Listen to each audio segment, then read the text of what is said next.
थोड़ा गंभीर सवाल पूछते हैं, तुम गुटखा कब से खाते हो? 1-2 महीना से।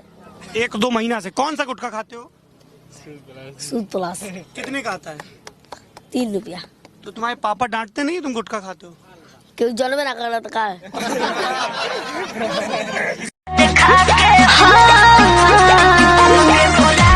सपना देखा के हमके भुला के दूसरा से शादी रचैलो बोलो मुझे ई कहा कोइलो सुनो मुझे ससुरा से नहीं हर चली आइलू होली में जो हद होई बता तो हरोवत होई बता तो हरोवत होई फागुन में फेल करो वो बोलो ससुरा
नींबू, केला और नारियल तीनों अपनी अपनी कहानी सुना रहे थे।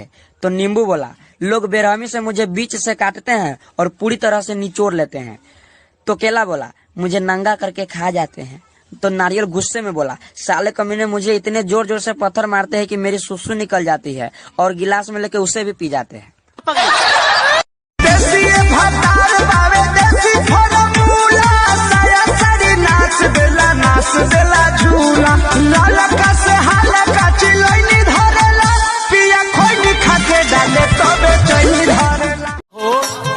तनी हेने सुनी तो का बोला?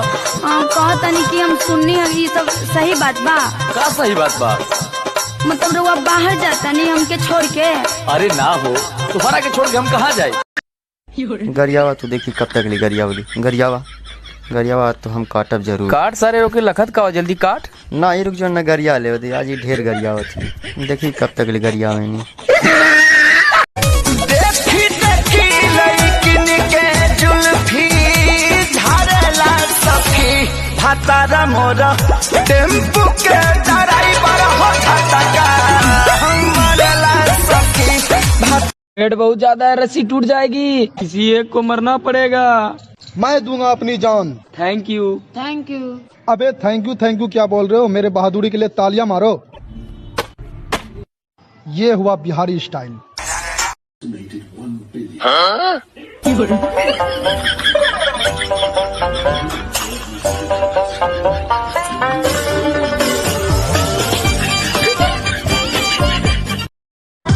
तू ससुरवो में जाई हमारे के चहबू। अच्छा कि भले बन जाइबू केहू के मेहर माल तू हमारे रह।